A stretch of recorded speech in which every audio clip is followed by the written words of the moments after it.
ഇന്ന് അമ്മയും കൂട്ടിയൊരു യാത്ര. സൂര്യകാന്തി പൂക്കൾ വിരിഞ്ഞു നിൽക്കുന്നത് കാണാൻ അമ്മയ്ക്കൊരാഗ്രഹം. ഒന്നും നോക്കിയില്ല. ലെനിയേട്ടൻ വണ്ടി എടുത്തു. കൂടെ ഞങ്ങളും ചാടിക്കയറി. പറയാതിരിക്കാൻ വയ്യ. കഴിഞ്ഞ മാസം ഇതേ വഴിയിൽ യാത്ര ചെയ്തതാണ്. പക്ഷെ ഇത്രയേറെ കാട്ടാനകളെ ആദ്യമായാണ് ഒറ്റ യാത്രയിൽ കാണുന്നത്. ഇപ്പോൾ മനസ്സിലായില്ലേ യാത്ര എങ്ങോട്ടാണെന്ന്? കേരള അതിർത്തിയായ വയനാട്ടിലെ മുത്തങ്ങയിൽ നിന്നും നാഗർഹോള ടൈഗർ റിസർവ് വഴി ഗുണ്ടൽപേട്ടയിലേക്കാണ് യാത്ര. ആദ്യത്തെ ആനക്കൂട്ടത്തെ കണ്ട് അല്പം മുന്നോട്ട് പോയില്ല. അപ്പോഴുണ്ട് ഒരു കൂട്ടം ചെന്നായ്ക്കൾ മാനിനെ പിടിച്ചു ഭക്ഷിക്കുന്നു. അതും കണ്ടുകൊണ്ട് യാത്ര തുടർന്നു. പിന്നീട് കണ്ടത് ഒരു വലിയ കാട്ടുപോത്തിനെയാണ്. ഒറ്റയ്ക്കാണ് കേട്ടോ ആശാൻ. വണ്ടി പിന്നെയും മുന്നോട്ട് നീങ്ങി. കർണാടകയുടെ അടുത്തെത്തിയപ്പോഴേക്കും ഒരു കുട്ടിയാനയുള്ള ഒരു കൂട്ടം ആനകളെ വീണ്ടും കണ്ടു. എത്ര ശ്രദ്ധയോടെയാണ് കുട്ടിയാനയെ അവർ സംരക്ഷിക്കുന്നതെന്ന് ഒറ്റ നോട്ടത്തിൽ തന്നെ നമുക്ക് മനസ്സിലാക്കാം.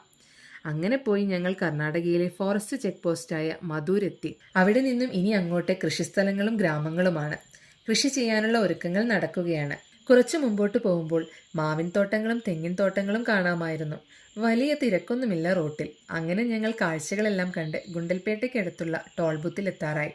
ടോൾ എടുത്ത് ഞങ്ങൾ അവിടെ നിന്നും മുന്നോട്ട് പോയി. കൂടുതൽ സ്ഥലങ്ങളിലും ഉള്ളിക്കൃഷിയും ക്യാബേജ് കൃഷിയുമാണ് കാണാനുണ്ടായിരുന്നത്. ശ്രദ്ധിച്ചു നോക്കിയാൽ എല്ലാ കൃഷിസ്ഥലങ്ങളിലും ബോർവെല്ലുകളും ആധുനിക ജലവിതരണ സംവിധാനവും ഉണ്ടായിരുന്നു. വീണ്ടും ഞങ്ങൾ യാത്ര തുടർന്നു.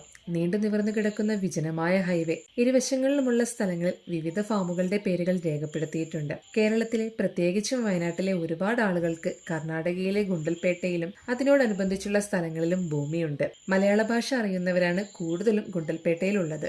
അങ്ങനെ ഞങ്ങൾ ഗുണ്ടൽപേട്ട ടൗൺ കടന്ന് സൂര്യകാന്തി തോട്ടത്തിലേക്ക് എത്തി. വിരിഞ്ഞു നിൽക്കുന്ന സൂര്യകാന്തികൾ കാണാൻ ഒരു പ്രത്യേക ഭംഗി തന്നെയാണ്. തോട്ടത്തിന്റെ മറ്റു ഭാഗങ്ങളിൽ കൃഷി ചെയ്യാൻ തയ്യാറാക്കിയിട്ടിരിക്കുന്ന സ്ഥലങ്ങളും മഞ്ഞൾ കൃഷിയും ഉണ്ടായിരുന്നു. അമ്മയും ഞാനും ലെനിയേട്ടനും മക്കളുമെല്ലാം സൂര്യകാന്തി പാടം വളരെ നന്നായി ആസ്വദിച്ചു. അതിനുള്ളിൽ നിന്നുകൊണ്ട് ഒത്തിരി വീഡിയോകളും ഫോട്ടോകളും എടുത്തതിനു ശേഷമാണ് ഞങ്ങൾ മടങ്ങിയത്. പ്രായത്തിന്റെ ക്ഷീണമൊക്കെ അമ്മയ്ക്കുണ്ടെങ്കിലും യാത്രകൾ ചെയ്യാൻ അമ്മയ്ക്ക് വളരെ ഇഷ്ടമാണ്.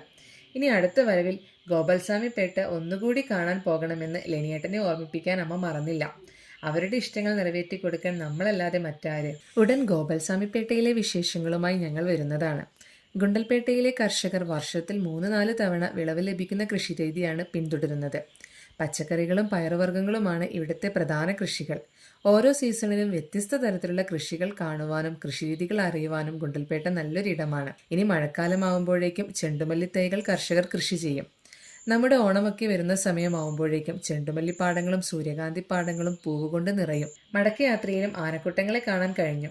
ഇന്നത്തെ യാത്ര ഇവിടെ അവസാനിക്കുകയാണ്. മറ്റൊരു വീഡിയോയിൽ വീണ്ടും കാണാം. ബായ്.